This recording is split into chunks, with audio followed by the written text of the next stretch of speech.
they just announced for Dungeons and Dragons 5th edition that the Radiant is it the Radiant City, the Radiant Pool, whatever crap they're calling this new Radiant sure. Whatever, yeah, or the Prismatic whatever, yeah. Anyway, they announced up on Twitter. They said this new product that is coming out that will explore all these different genres of cultures inspired by real world people, and all of this is written by Black and brown people. Oh yeah, let's read this. I see it. Yeah, that is insane. That is insane. So I'm kind of like, oh, that's very nice. You managed to tokenize Black and brown people with your product, and also simultaneously use them as a selling point to try to sell your stuff. Yeah, Radiant Citadel. Yeah.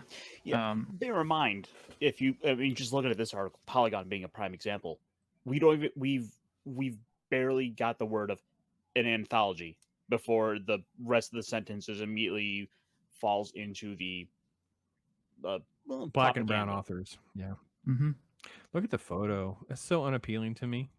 All these. Well, this is the comic book syndrome too. It's like all the pastels and the purples and light blues. It's like it doesn't look remotely like what I think of when I think of Dungeons and Dragons. I just don't. No. And then when you come down, oh geez. Okay, so during the presentation for the press, design co-lead Ajit George said that the product grew out of his experience working as a freelancer designer on D&D publisher Wizards of the Coast in 2020. George was part of a diverse collection of writers involved in creating Van Richten. I mean, I'm saying that Richten or Richten Guide to Ravenloft.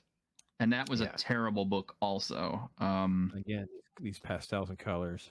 Yeah. Well, okay. All the artwork now is corporate. It is Wizards of the Coast approved and designed and supposed to be made to appeal to a mainstream audience. So what is gone is the old warmth and charm of the illustrations from previous editions, unfortunately. My God, I hate this condescending stuff. He says, this person says later, the Radiant Citadel was meant to give players a real hope. I hate that. I hate it when there's that arrogance that they know everything and you don't know anything. It's just, oh, I can't stand it. God, they're so full of themselves. Wow. I have to give them, well, I'm not finding Black and brown like as often as they normally do. Normally within a title, it's in the article like 7 times, and it's only in a couple. But yeah, penned exclusively by Black and Brown. You can read it actually in his Twitter tweet. He had like a 7-tweet long thing that was gushing about this, talking about his own culture and everything else. And he says, I couldn't shake the idea of a whole book written by Black and brown writers inspired by their own culture, myth, and story. Why? What is wrong with these people? I have no idea. Who sits around thinking about? It is so strange, the mental disorder that has permeated these people. Like, it's just nuts. I can definitely elucidate on it for you, but I do want to point out really quick too that one of our fellow panelists on Week in Geek, Grim Jim, has already thrown a video out about this and why it is racist to begin with. But part of the deal is the modern gaming crowd is very much all about self-insertion. Okay, I don't know what your role-playing experience is, but don't even count anything that I've done to entertain myself amongst the role players like yourself. So, okay, well, okay, but it's okay. No judgment, because I was doing movies and stuff instead, so it wasn't like I was not a nerd or a geek. It was just different.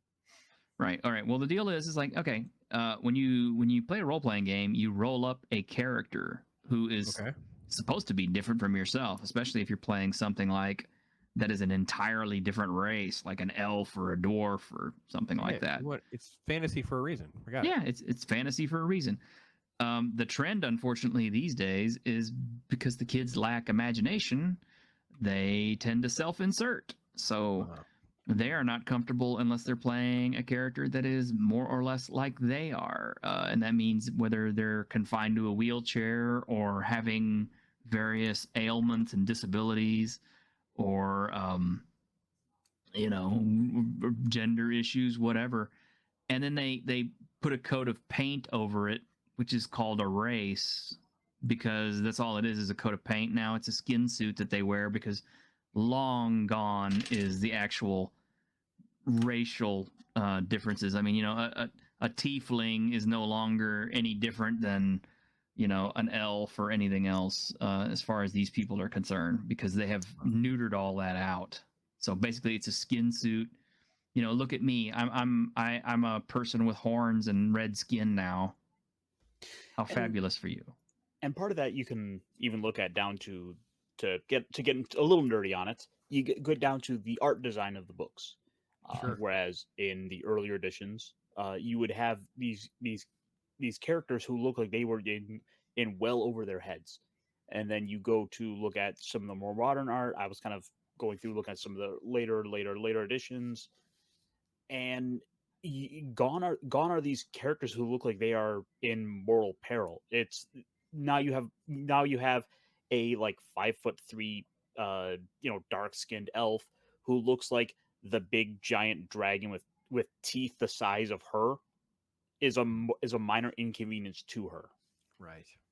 And with the modern rules, it kind of is. You know, it's funny we went full circle, because when I was ranting about Miss Marvel earlier, before you guys jumped in, it was like, you know, the self-insertion by Sana Amanat with Miss Marvel is so apparent, and it's like it's a sort of like being A trend. a Pakistani Muslim only in name, you know. And I'm a very devout Christian myself, but I don't really want to just read Christian only material, and not that there's a ton out there, but it's like that would be the last thing I'd be interested. I'm not going to change. Like if I got a job tomorrow and writing Batman, it's not going to be like how to make him religious. Like that makes just no sense. You know, oh, I see myself as Bruce Wayne, but I need more of myself, not the character.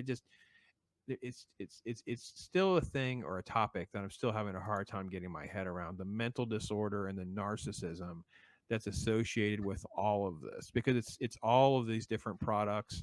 It's why we're seeing race swapping, gender swapping, sexuality swapping, and my God, it's endless. It's like we're on the slope of the mountain. It just keeps coming. And it's great. You guys have really brought a lot to my, like, and caught the streams, went back and watched a few more, saw some videos. It was like, man. And I know the gamer stuff's been around for a while. I've heard of Gamergate. I know a little bit about all that and stuff, but I did not know that. I didn't know D&D books were pastel. That was crazy. I couldn't believe that cover. I would never have thought that. But again, I read Miss Marvel.